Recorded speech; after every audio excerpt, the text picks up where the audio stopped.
Mga kaibigan, kung naalala ninyo, no? Noong pong una nating pag-aaral, makikita ho natin na yung grammatical analysis po. Ano? Depende po. Yun po sa knowledge ng original na language. Ano? Ulit-ulit po natin, Hebrew, Aramaic, at Greek Bible. No? Even the Septuagint Bible.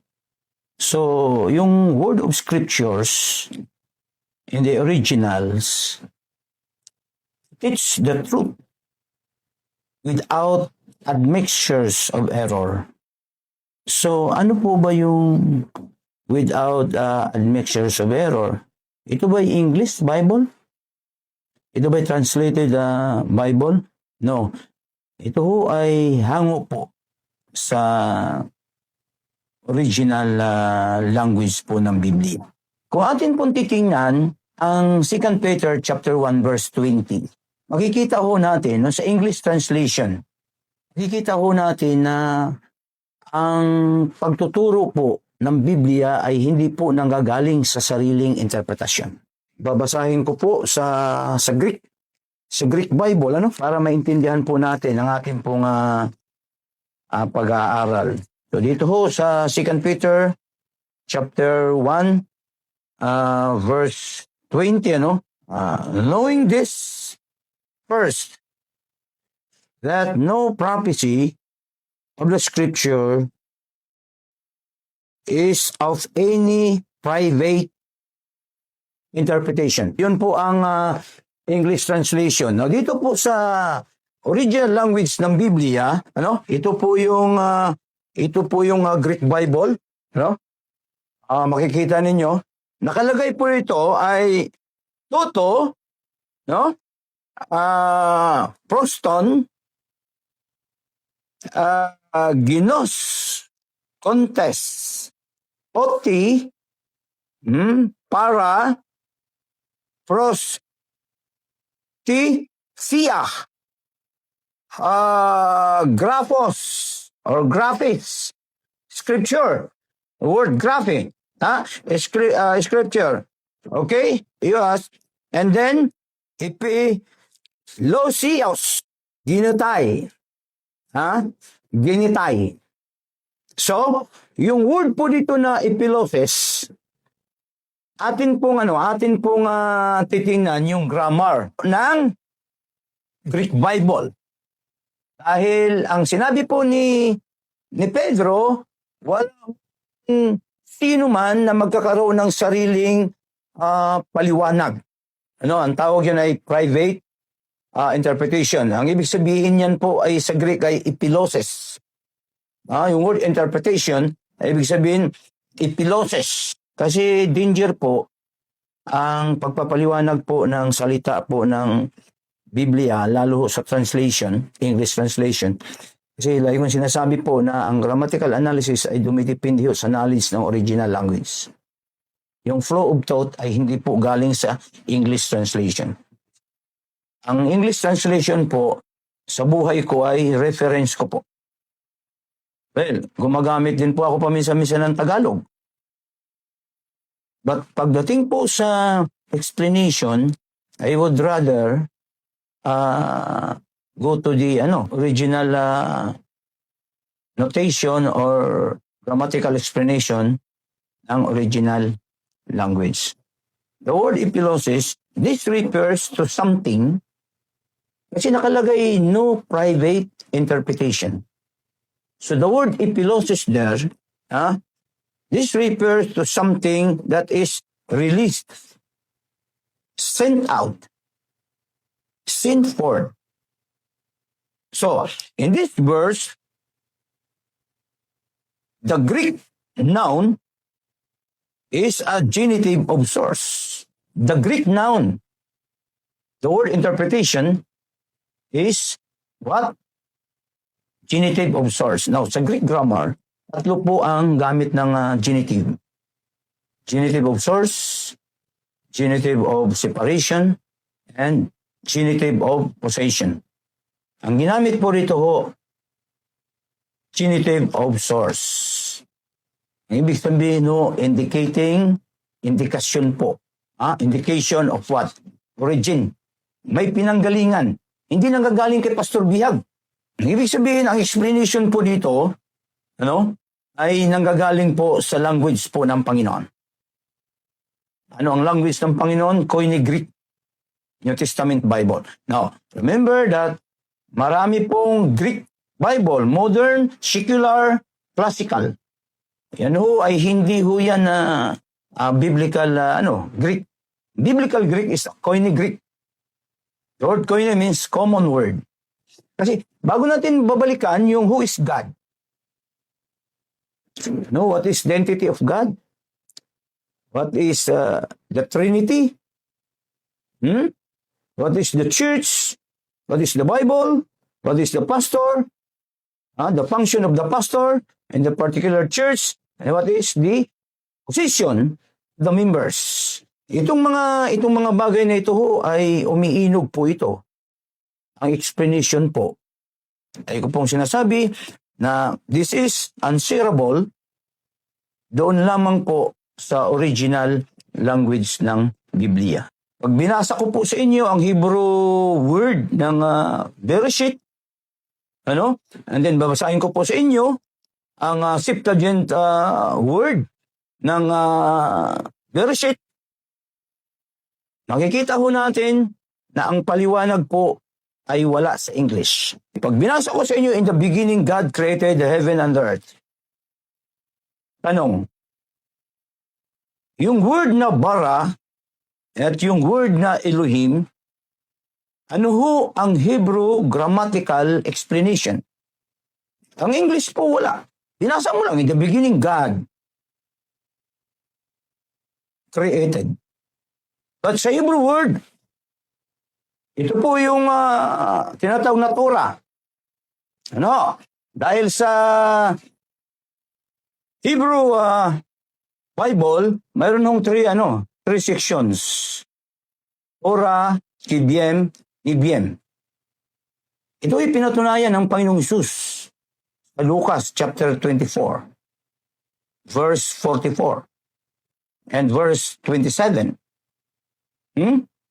Inaliwanag po ng Panginoon kung ano itong mga salitang ito. Ano itong mga lingwa ito. Ito'y patungkol sa Kanya.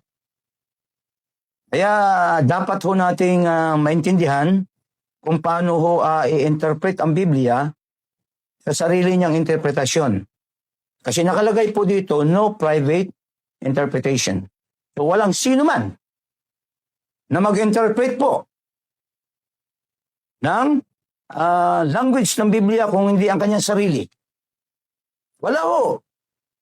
Yun ang sabi po ni Pedro. Kaya para maintindihan ho natin kung ano po yung tinatawag po na context. Kasi madalas konteksto. Ano po yung salitang context? Dalawa ho yan, intent and the content. What is the intent of the writer? What is the content of the letter of the writer? That is the word context. Text without a context, that is a pretext. Binasa mo yung text. Hindi mo naintindihan ng context. That is a pretext. Kaya ang tawag po dyan ng mga nag-aaral ay exegesis. Yung tama, sabi nila exegesis. Wala namang pag-aaral talaga kung anong ibig sabihin, basta na lamang nagbabanggit ng mga bagay. Nag-aral kayo ng grammar ng Bible, naintindihan ninyo what is exegesis and exegesis. Yung word na exegesis, ang ibig sabihin an explanation of commentary on the meaning of the text of the scripture. Ang dami po na nire-required po ng grammar. Mayroon pang tinatawag na parsing form. May tinatawag na conjugation, declension. Exegesis. Mayroon pang tinatawag na mga semantic. What is the word semantic? Relating to the meaning of the words and sentences. Ito ho ay kasama ko sa pag-aaral ng grammar po ng Biblia. Marunong kang bumasa ng Hebrew, marunong kang bumasa ng Greek. Hindi mo naintindihan ng grammar. Tandaan ho ninyo ha, what is the use of music without notes? What is the use of mathematics without integral number? What is the use of teaching the Bible without knowing what is the grammatical explanation of the original language? Nakita natin si Pedro? Bawal. Yung problema marunong ka nang bumasa ng English, marunong kang bumasa ng Tagalog, ang lakas loob mong mangaral.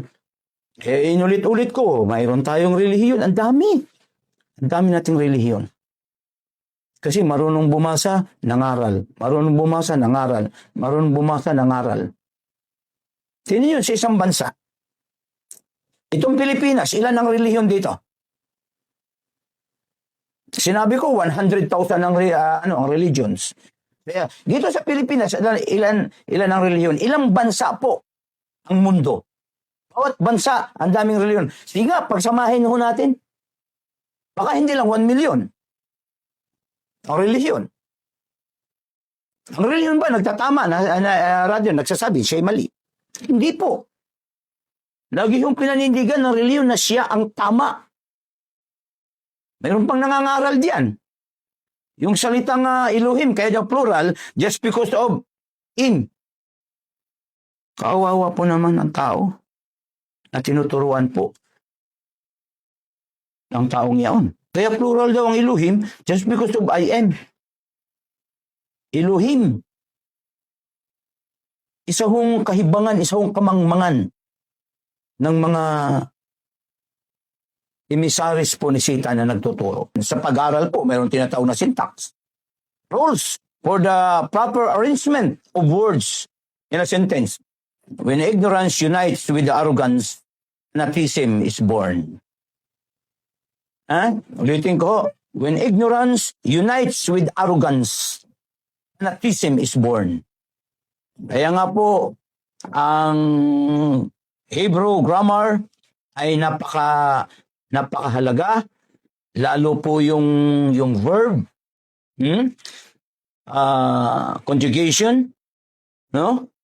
Yung form of a verb, declension, the inflection of noun, adjective. Ito ay papakita ko sa inyo, no?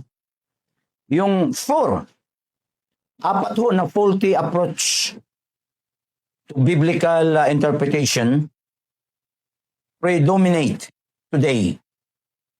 Predominate today. Yung nagko-control ngayon. 4 po, before we examine the principles based on the 2 presupposition healed by Christ and have been what? Distorted. Misapplied. 2 po. Distorted and misapplied.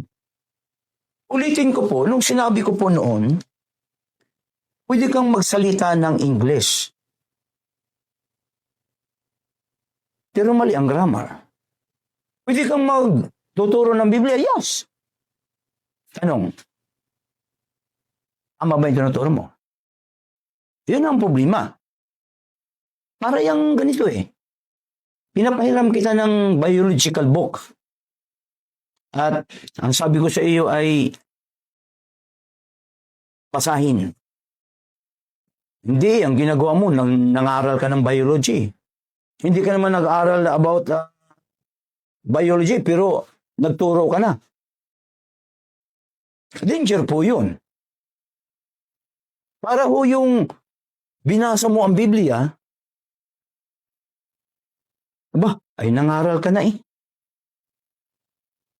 samantala ang sinabi ni Pedro, bawal po mag-interpret. Ang sarili mong interpretasyon. Gusto mo mag-interpret, balikan mo yung grammar ng Bible. Para magkakaroon ng tamang Papaliwanag. Kasi nga po, ang word ng scripture in the originals teach the truth without admixture of error. Kasi ang error po nag-exist sa copy. Hindi yung nag-exist doon sa original, yung mali. Kaya paano natin malalaman na tama ang iyong pagpapaliwanag? Ay di, tinitingnan natin yung language ng Bible. Kung ano yung explanation ng original, ay di yun ang ating yayakapin. Kasi, look, Scriptures plainly warns us to be on guard against the emissaries of Satan, who appears to be angel of light. 2 Corinthians chapter 11, verse 13, 15, and John 8:44. Bibigyan ko ng halimbawa ho. Yan ho sa John 10, verse 30. Sa John chapter 10 verse 30, I and my Father are one. Okay, so, titingnan natin ha. English po yun. Atin pong titingnan sa Greek Bible. Okay? Ego, kaiho, pater, and ismen. Ulitin ko. Ego, kai, ho, pater, and ismen. Sa English po, nakalagay, ako at ang ama ay iisa. Ito example lamang po ha.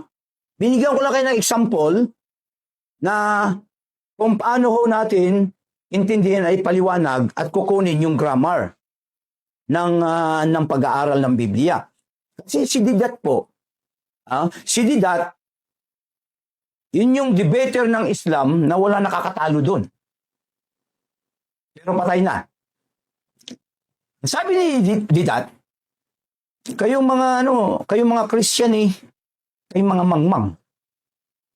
Yung Biblia ninyo ano maging totoo yan maling-mali na nga yung sulat I and my Father are one. Saka nakita sa English grammar na dalawang person ang tinutukoy ay isa. Pag dalawang person, ang tinutukoy ay dua. I and my Father are two. Yun sa English translation. Kayo ay nagtuturo, kayo ang pastor. Tatanungin ko kayo, ano bang ibig sabihin ng one? I and my Father are one. So mali ang grammar. Kung kayo grammar yan, mali ang grammar. O baguhin natin, I and my Father are two. Mali din. Bakit? Ang ginamit ng Biblia ay one. The question is, what is the word one? In English grammar, the word one, numerical adjective. But in Greek word and in Greek grammar, ano ibig sabihin ng one? Another. Ang John 3:16 ginagamit po sa Gospel of Salvation daw. Ang John 3:16 ginagamit niyo sa Gospel of Salvation. Yung 1 Corinthians chapter 15, 1-4, hindi niyo ginagamit. Na yun po ang Gospel of Salvation. Christ died on the cross just because of your sin. The question is, what is the Greek grammatical explanation? You will die in your sin. If you do not believe that I am He. At willing kaming makinig. Ano yung tinuturo mo? Ano yung tinuturo mong tama? Kung nag-rely sa English, kaya ang daming relihiyon Alam niyo, ang relihiyon, 100,000. Ang gamit po ay King James Version. May nakausap akong sakristan. Ang gamit niya, pastor, ang gamit namin, King James Version. Kausap ko yung Iglesia ni Cristo, ang gamit lang, King James Version. Mayroon akong comparative Bible study. Lahat ng translation, binabasa ko. Wala akong pinipili. Ang Biblia ko po, ilan yung Bible ko? King James Version. I love King James Version. But, with regards to the explanation, Hindi ako gumagamit po ng English Bible. Anong pangalan po ng Diyos? Ang pangalan ho ng Diyos sa English Bible, ito, pakinggan ninyo, ito yung pangalan ng Diyos. I am that I am. God, Lord, Lord, Almighty, Mighty God, Jesus Christ, Emmanuel, Most High God, Jehovah, High God, God Almighty, God Most High. These are the names of Jesus Christ in an English translation. Ang daming pangalan po ng Diyos sa English. Ano kaya ang pangalan ng Diyos sa Hebrew, Aramaic, Greek, even a Septuagint Bible? Ano kaya? Kung nakita niyo po sa aking likod, ayun ho, Genesis 1:1 Hebrew Bible, Genesis 1:1 Septuagint Bible, Genesis 3:15 Hebrew Bible, Genesis 3:15 Septuagint Bible. Papakita ko sa inyo ang atin hong topic, who is God? So anong sinabi po ng Greek Bible? Bawal mag-interpret ang sino man. Private interpretation. Kaya ako wala akong karapatang magpapaliwanag sa sarili ko. Ang aking hong ginagamit ay ang language po ng Bible. Yan po ang aking ipapaliwanag po sa inyo. Hindi po nanggagaling sa aking sarili. Pero as of now, no? Ipapakita ko po sa inyo. Genesis 1:1, Hebrew Bible. Genesis 1:1, Septuagint Bible. Sisikapin ko po na babasahin sa inyo. Ito po yun, hawak ko po. Ang tanak po ay 3 sections of the Hebrew Bible. Torah, Kibiem, and Nibiem. That is Tanak.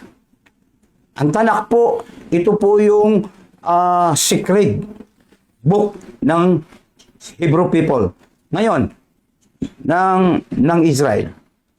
Ito po yon. Ito po yung aking hawak. Nakalagay po, Bereshit bara Elohim, it has hamayim, ve'et ha arech. Ito po yung in the beginning, sa English, in the beginning, God created heaven and earth.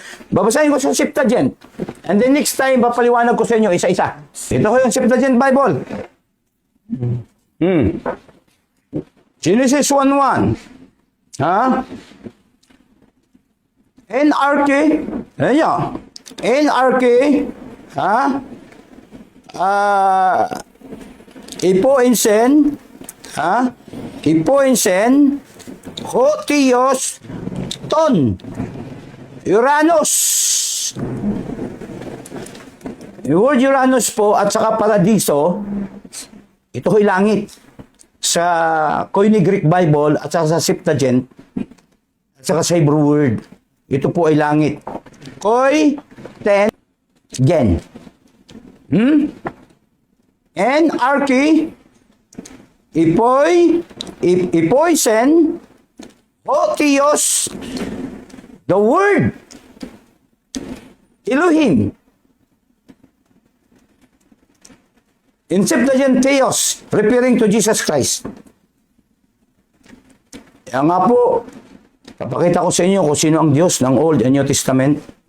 Sisikapin ko po na ipaliwanag ko sa inyo yan sa pamagitan po ng original language ng Biblia. Hindi po sariling akin. Wala po akong alam. Wala po akong alam. Ang alam ko lamang po ay yung grammar po ng language ng Panginoon. Ang English po, hindi po yan language ng Diyos. Yan ay language ng Inglaterra at saka ng Amerika, Canada. Ang language po ng Diyos, Hebrew, Aramaic at Greek, even Septuagint. Actually, ang Septuagint po, hindi siya inspired word of God, translated word of God. Ang inspired Hebrew, Aramaic at Greek. Yun yung tinatawag na there's no mixture of error. Binabanggit po yung graphy. Akin to grapho. Sinasabi po ng 2 Timothy 3:16. Scripture. Magandang pag-aralan yan. Nais ko lamang po, nais naming ituwid. Sabi ko nga sa inyo, sinusuwag ko po si Satanas. Ang kalaban ko po dito, kalaban namin ng Gloryland at saka ng Conqueror for Christ Church ay Satanas. Sinusuwag namin si Satanas sa mga maling aral. So, Bereshit bara, according to Torah, Bereshit bara, Elohim, Itha Samayin, Vetha, Arech. In Septuagint, hey, in Arki, Ipoisen, Photius, Ton, Uranus, Kai, Ten, Gen.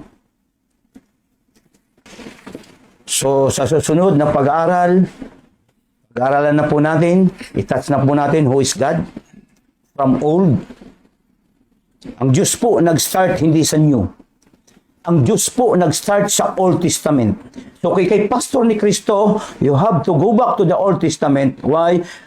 Old Testament looking forward and New Testament looking backward.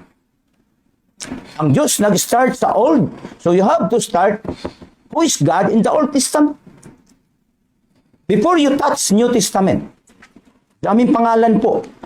Ang Panginoong Hesus sa Hebrew, ang dami niyang pangalan. Sa Greek, ang dami niyang pangalan. Sa Aramaic, 3 ang pangalan niya. Naglilingkod ka sa Diyos, hindi mo kilala ang Diyos. Sabihin mo, ang tunay na Diyos ay yung amang nasa langit. Eh, may tama ka. May tamang utak mo. Paano yung Diyos? Ang Panginoong Hesus, hindi na Diyos. Ano ka magkaroon ng kaligtasan? O ikay nakaturo sa Ama. Si Kristo hindi Diyos. Pare, Dre, kaawa-awa ka. Alamin mo muna ang language ng Biblia bago ka magsalita. At ako'y nagsasalita batay ho sa language ng Bible. Sasabayan ko kayo kung sino ang Diyos sa Hebrew, Aramaic at Greek, bagay sa Septuagint Bible. Pwede tayong mag-usap anytime. Ikalulugod po namin. So, maraming salamat po. At sa muli, ano yung topic natin? Who is God? Maraming salamat po. Thank you.